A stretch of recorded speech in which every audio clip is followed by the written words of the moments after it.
Hi everyone, welcome to digital GK classes. तो आप में से बहुत से लोग पूछ रहे थे यूट्यूब पे, टेलीग्राम पे, हर जगह आपका कमेंट था कि तुक्का कैसे लगाएं, क्योंकि बहुत से ऐसे लोग होते हैं जिनका कभी 1 या 2 नंबर से रुका होता है। तो अंदर से एक डर तो रहता है कि यार इस बार कहीं ऐसा ना हो जाए, मेरे साथ हमेशा से ऐसा होता आया है। दूसरे लोग जिनका नंबर ही नहीं बढ़ रहा है, मतलब कितना भी उन्होंने प्रीवियस पेपर लगा लिया, मॉक टेस्ट, फिर भी उनके नंबर 100 पे अटक चुके हैं, 120-30 नहीं आ रहा है। तो जो आज की ट्रिक्स होगी ना, सबसे पहले तो मैं आपको एक चीज़ बता देती हूँ कि इस चैनल पे आपको हमेशा ऑथेंटिक चीज़ें ही मिलेंगी।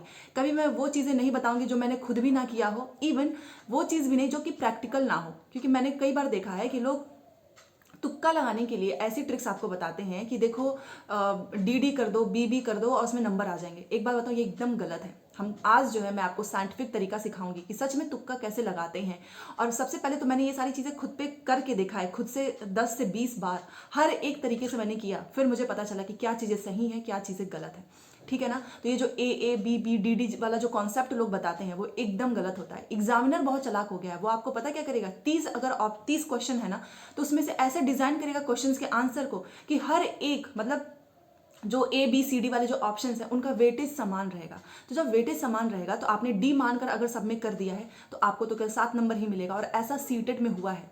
आपको पता है बहुत पहले ये सारी चीज़ें काम आती थी कि जैसे कि 6-7 साल पहले जो है ये वाली ट्रिक्स जो लोग करते थे, ए बी बी, वो सही वो हो जाता था। बट अब नहीं, अब एग्जामिनर को भी तो पता चल गया है, वो भी तो अपडेट रहते हैं।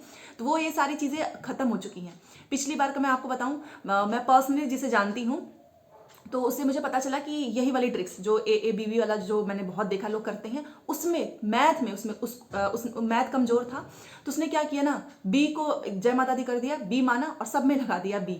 आपको पता है मैथ में 30 में से 7 नंबर आए थे। और ये जब मुझे पता चला, तो जब वो आ जाता ना आंसर सीट, तो हम लोग चेक करते हैं, तो उसमें मैंने देखा आंसर की में कि हर एक ऑप्शन का वेटेज समान है, मतलब ए का भी, बी का भी, सी का भी, डी का भी। तो अब जो लोग भी ये तरीका बताते हैं, या आप अगर सोचते होंगे कि इस तरीके से सही हो जाएगा, तो आप गलत हैं। इससे आपको कुछ हासिल नहीं होगा, इवन नंबर और कम हो जाएंगे। ठीक है ना। तो हमको तुक्का लगाना है, बट अपना दिमाग खोलना है। ऐसे आंख बंद करके बी नहीं कर देना है, या ए नहीं करना है। हर तरीके से मैं आपको समझाऊंगी। तो चैनल से जुड़े रहिए। और सबसे पहले चैनल को सब्सक्राइब कर लीजिए, क्योंकि ऐसे और भी ऑथेंटिक इन्फॉर्मेशन आपके एग्जाम से रिलेटेड आपको मिलेगा। और मेरी इस मेहनत के लिए आप एक लाइक तो कर ही सकते हैं। चलो देखते हैं, आपके जो डाउट्स थे वो सब कुछ मैंने नोट किया है, सो दैट एक भी मिस ना हो। सबसे पहले देखो, आज मैं आपको लास्ट में बताऊंगी जो संधि विच्छेद आ रही है ना हिंदी की, कि उसको कैसे करना है, क्योंकि हिंदी में संधि विच्छेद में आप सभी बहुत परेशान हो रहे हैं। वो एक टिप्स दूंगी। प्रीवियस ईयर पेपर जो ऑनलाइन हो रहा है, मॉक टेस्ट हो रहा है, हिंदी में कैसे करना है ट्रिक्स, सीडीपी हो गया, इवन मैथ्स का भी बताऊंगी, हर एक सब्जेक्ट का बताऊंगी। एक एक से करके चलते हैं, एक एक पॉइंट बात करते हैं। सबसे पहले देखो, आपका ये क्वेश्चन था कि मेरा 5 से जो है 5 नंबर 10 नंबर से रुक जाता है हर बार, और कुछ लोग हैं जो 130 लेकर आना चाहते हैं।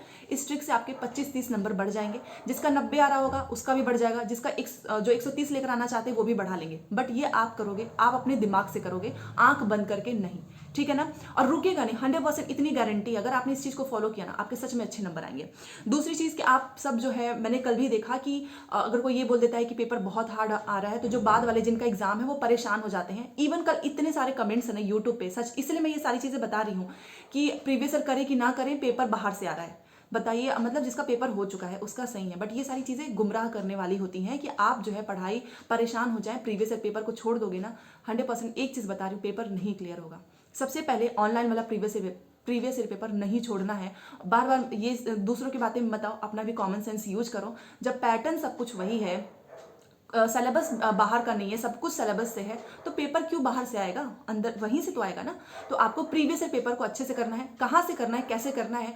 अब एग्जाम देखो, सीटेट का एग्जाम आपके हाथ में है, ठीक है ना। एग्जाम निकल जाने के बाद रिग्रेट होता है कि अरे यार प्रीवियस ईयर पेपर कर लेना चाहिए था। कहाँ से करना है, कैसे करना है, आपको इस वीडियो में पता चल जाएगा। में से बहुत से लोग पूछ रहे थे कि PYQ या फिर मॉक टेस्ट हम कहाँ से करें, आपको सस्ते में बता दूं। तो देखो, टेक्स्ट बुक आप सभी के लिए लेकर आया है सिलेक्शन का संकल्प, और इसमें आपको ईयरली टेक्स्ट बुक पास मिलेगा। इसकी प्राइस आप देख सकते हैं यहाँ पर 299 था, फिर 399। बट अगर आप इसको और भी सस्ता में चाहते हैं तो आप मेरा GKC कोड ये रहा, अगर जैसे आप पेमेंट वाले ऑप्शन में GKC लिखेंगे तब ये आपको 269 में पड़ जाएगा। बट एक चीज़ है कि ये केवल 17 से 19 जनवरी तक ही वैलिड रहेगा। 19 जनवरी के बाद से फिर से इसकी प्राइस महंगी हो जाएगी। तो जिसको भी previous year paper, mock test, किसी भी एग्जाम का, CTET, UPTET, हर एक एग्जाम का यहाँ पे अवेलेबल है, करना है तो आज ही ले लो।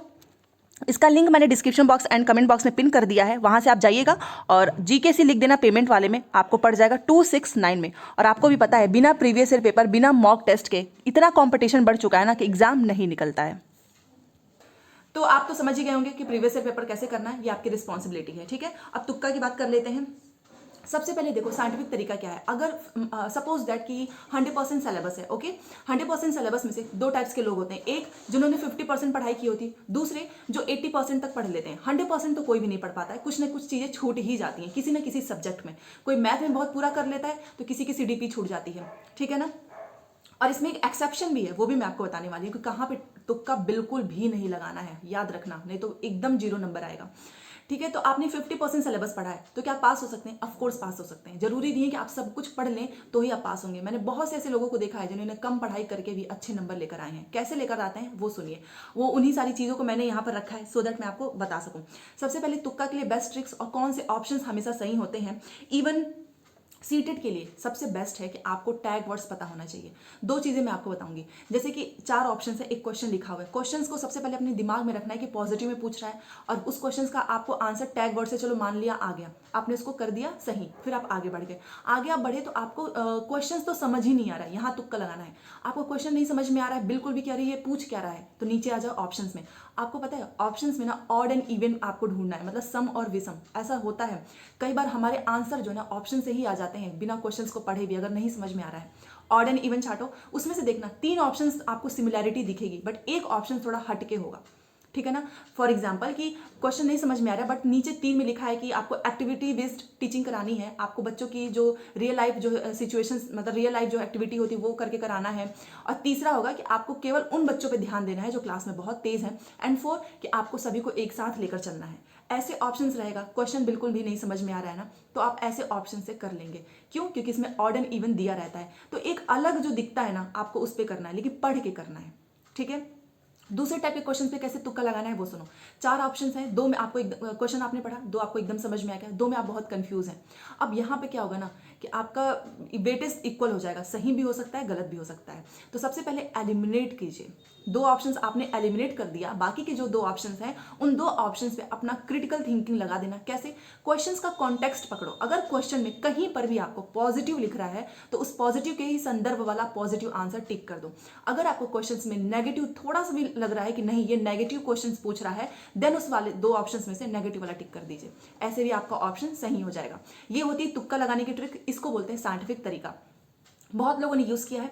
तीसरा सुनो कि मैंने अभी आपको बोला ना एक्सेप्शन, पैसेज में भूल कर भी तुक्का नहीं लगाना है अपना। अगर पैसेज में चले ना तुक्का लगाने कि 4 है, आपने पैसेज को साइड किया, चलो 4 में से 2 हटा देते हैं, 2 कर लेते हैं, पैसेज 0 नंबर आएगा। पैसेज में आपको तुक्का नहीं लगाना है, ठीक है। मैथ्स में तुक्का कैसे लगाना है वो सुनो। मैथ्स में 2 तरीके होते हैं, 2 टाइप के लोग होते हैं। एक होता है जो क्वेश्चंस को देख के सही आंसर निकाल लेता है, दूसरे लोग जो ऑप्शंस से देख के अपना आंसर निकाल लेते हैं। ऐसा मैंने भी कई बार किया है। आप कई बार ये कोशिश जो है घर पे ही करो। जैसे कि कई बार ऐसा होता है कि क्वेश्चन हमको समझ में नहीं आ रहा है बट नीचे के ऑप्शन से ही हम अपना आंसर निकाल लेते हैं। कैसे निकालते हैं वो देखिए।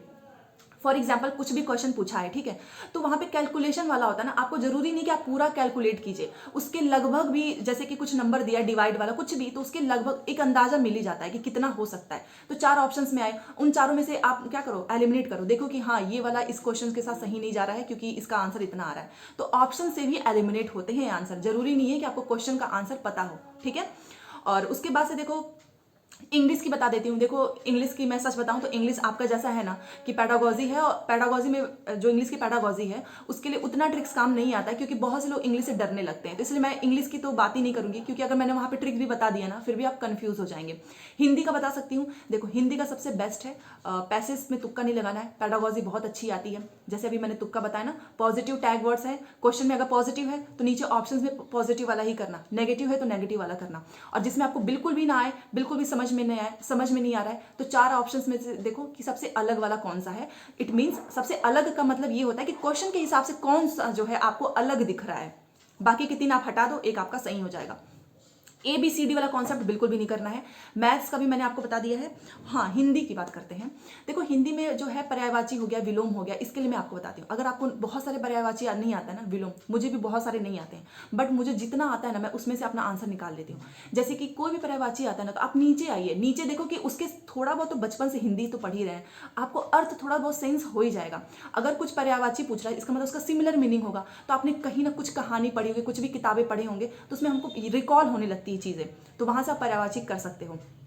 लास्ट में एक टिप्स है संधि विच्छेद के लिए, बहुत आ रहा है संधि विच्छेद। देखो संधि विच्छेद के लिए यही टिप्स होगी कि कोई भी वर्ड आ रहा है ना उसको तोड़ दो।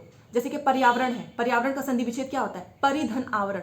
अब आपको जरूरी नहीं कि आप इसको प्रैक्टिस करो, आपने क्या किया, पर्यावरण को तोड़ा और तोड़ने पे उसका मीनिंग निकलना चाहिए, सार्थक अर्थ निकलना चाहिए। ये नहीं उठपटांग सा तोड़ दिया, कुछ अर्थ ही नहीं निकल रहा है। जैसे पर्यावरण का परिधन आवरण, आवरण का मतलब ढका हुआ, आवरण का कुछ अर्थ तो निकल रहा है ना, ऐसे आपको वर्ड को, शब्द को तोड़ना है, आपका आराम से हो जाएगा संधि विच्छेद। कोई जरूरी नहीं कि आप बहुत सारे संधि विच्छेद पढ़ो, क्योंकि जो पढ़ोगे जरूरी तो नहीं है वो आएगा, इसीलिए आपको ये प्रैक्टिस अपने अंदर बिल्ड करनी है, ठीक है ना।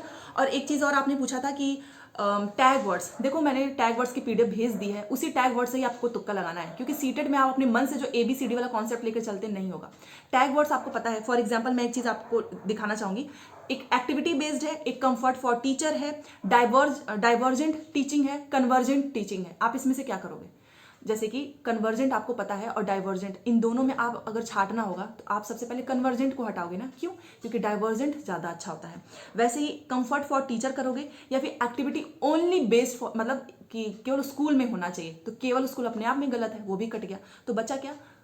वही डाइवर्जेंट, कन्वर्जेंट तो होगा नहीं। तो ऐसे अपने दिमाग से करना है तुक्का, ठीक है ना।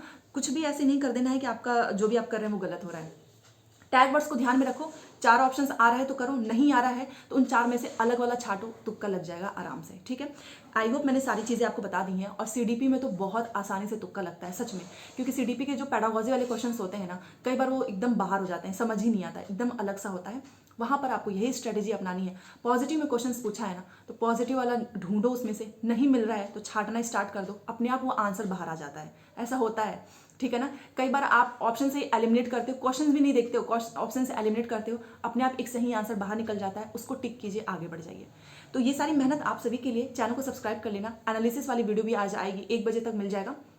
हर दिन की एनालिसिस स्टार्ट है और प्रीवियस पेपर लगाते रहो, आप सभी का सीटेट अच्छे नंबर से पास हो जाएगा। और चाहे आपका मैथ वीक है, इंग्लिश वीक है, कुछ भी हो, आप खुद से दिमाग लगाइए प्रैक्टिकल तरीके से, और घर पे आज से, अभी से इसके प्रैक्टिस बिल्ड कीजिए। मिलते हैं नेक्स्ट क्लास में। Thanks for watching.